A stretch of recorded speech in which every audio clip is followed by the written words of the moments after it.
So we're going to talk a little bit about knobology. We've talked a lot bit about this in class already, the certain knobs that we have on our machine that are adjustable for our preferences, personal preferences, or whatever. And specifically in the Epic 7, and some of these knobs also apply to the IE33, the Philips products, if you will, that we have in class, the Epic 7 primarily. The term describing the manipulation of ultrasound knobs and system controls in order to obtain the best possible image is knobology.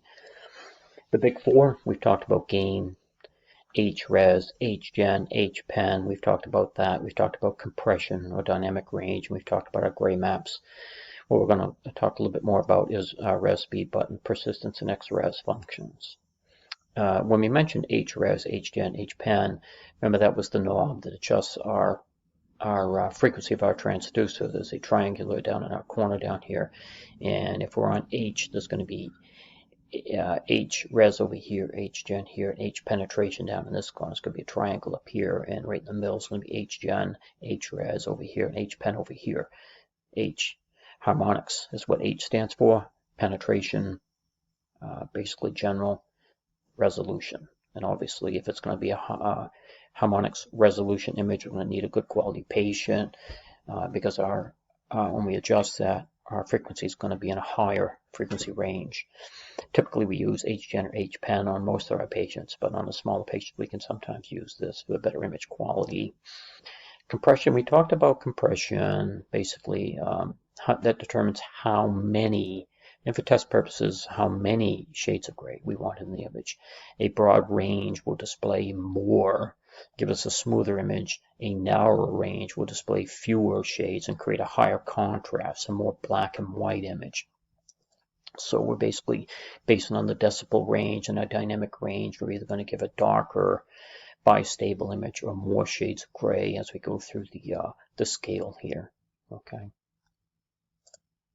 Then we talked about gray maps, and similar to our compression dynamic range feature, but different because compression adjusts the overall number of gray shades.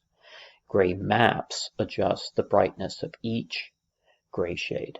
Those are the differences, so know those for the test. Our res speed button is something that we spent a little bit of mention on, but not much. But the res speed button's right on the bottom panel down. It's not on the top panel, it's on the bottom panel. We push our buttons down here. So this res speed adjusts the number of scan lines in our image. So turn towards res equals a greater number of scan lines, and therefore we're going to pick up more material in the image, more of the image. Our frame rate, therefore, is going to decrease. The number of scan lines increases, frame rate decreases, but the image is enhanced. Turns towards this button here, and there are three different settings, 3 or 4 you can set this on. Turn towards the SPD, and you get a decreased number of scan lines, but an increase in frame rate, and the image will degrade, but it appears to clean the image up. And that's because there's less material that it's analyzing in there. So therefore, we're going to make a decision what our eye is more comfortable with. And I keep my res speed button on 1 click to the right. I know my colleague Jen keeps it on 2 clicks to the right. And most people just keep it on 1 click to the middle, where it's typically, an average between the two. We have a button called persistence too. And persistence is, let me see here. What happens with persistence, I'm going to move this one up here. What happens with persistence is it averages frames. Therefore, it scans through, many, 1,000 times, whatever, in hertz. And it averages those frames together so that we can see the object more in more detail. The problem with the heart is we have a moving object. So if we have a really high persistence, want to average a lot of frames, sometimes the heart is just pumping too fast or whatever. It's always pumping, but sometimes it's pumping too fast to average those frames really quickly. And therefore, we keep our persistence either low or off when we're doing cardiac ultrasound, that button. However, in general ultrasound or images that aren't moving, the persistence you want to keep in the medium to high range typically. Okay. It just multiple images are combined or averaged into a single image. creating a smoother image. We're going to talk about similar to speckle. We're going to talk about speckle reduction in just a minute. So persistence, as I said, is good for small part scanning and slow to non-moving structures because noise is reduced, and you don't need a high frame rate because it slows the frame rate due to multiple scan lines being displayed. However, not good for the heart, moving too fast, making it difficult to track and average these frames because of the movement of the heart due to movement speed. It may actually blur a little bit. We want to make sure we have something that's really good for the eye, easy on the eye for the doctors. So Philips has a function called XRES or something resolution, I'm sure is what it stands for. It's basically a speckle reduction technology. All the manufacturers have their own derivative of this and use probably similar technologies to get this product or button to work well. So it uses an algorithmic step-by-step set of instructions within the machine to identify strong and weak signals, what we call speckles. The weak signals are eliminated, and the strong signals are enhanced. This is within the computer of the machine, the algorithmic formula they're using it. So the weak stray signals, strong signals enhanced, weak stray signals are eliminated, strong signals are brightened, creating a more cleaner, smoother image. And if you see your XRS button on your machine, it's pretty prominent. You can see the difference between this carotid scan. This is the bulb of somebody's carotid, which is right in the neck area. And then you have speckle reduction off. You see how grainy this can be. Speckle reduction on. You see how much smoother this is. And just a little more detail here where we can pick up harmonics. Harmonics is a major influence on our machine. We always have harmonics on. You rarely turn harmonics off in echo anyway. You would turn harmonics off in general ultrasound if you were aiming certain structures within metastatic lesions to the liver or kidneys or pancreas, something like that. But here, harmonics really is a big benefit in the heart. And we already mentioned HRES, HGen, HPen, our harmonics buttons on the machine. So harmonics sends at a fundamental frequency, the fundamental frequency example here given here is, say it's sending at 2 megahertz, which is a typical frequency within the heart, and listen and receives at a multiple of that frequency. Say it listens at 2 times, 4 megahertz. It receives at many multiples of that particular frequency, 8, 12, 16, and so on. But only the 2 times harmonic truly can be used by the machine, and therefore 4 megahertz in this case would be the harmonic that would be received and preferred by the machine. There's 2 types of harmonics.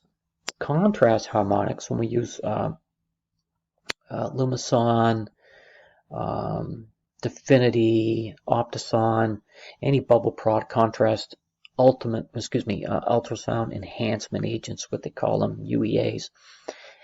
When our harmonics hits those bubbles, they vibrate and retransmit at higher multiples of the fundamental frequency. And this is where harmonics was invented, to be honest with you, with contrast being used to better see the tissue of the heart. And then we have the harmonics of our regular harmonics, tissue harmonics, which is the second type down there. And that's our return harmonic created by the tissue itself. So that would relate to the top, which sends at a fundamental frequency our transducer and receives at 4 megahertz.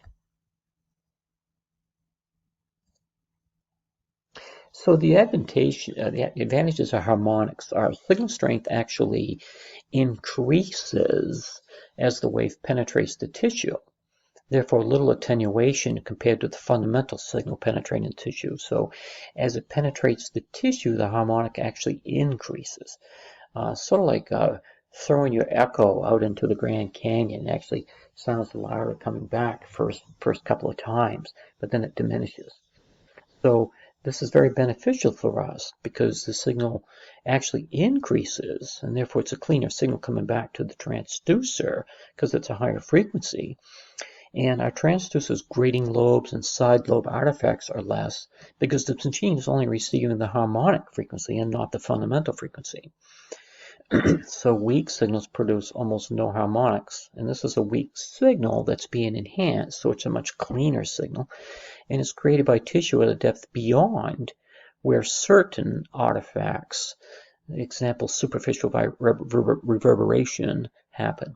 So all these work in our favor. Harmonics just happens to be very good for ultrasound. Cleaning up these signals and receiving these signals has to be very beneficial for us. So it just happens to be that we are lucky to have that process involved. So it's in the details, like the other one. This is actually looking at a thyroid. This would be somebody's left lobe of the thyroid. This is actually the neck right here, the cervical components of the neck, of the spine right here. Here's the left lobe of the thyroid. Here's the left carotid. Then you look over here with that's just with the fundamental frequency. But you look over here and notice there's not much, you can't tell if anything's in this thyroid or not over here. It's just all kind of looks the same. But you turn on tissue harmonics, and this is the same image of this patient here. And you look up in this part of this lobe here looks like, you look up in this part of the thyroid right here, and you see this tissue. I don't know if you can tell, this tissue is a little brighter than this tissue here. So this is the advantage harmonic. So something's going on in this thyroid right here. This should be homogeneous tissue, homogeneous. Okay, so this is not the same details as tissue here. So something's wrong up in here. This is hypochoric compared to that. It could be some sort of thyroid nodule tumor going on there. Okay, that's the end of this. I'll post this and get back and do the M mode next.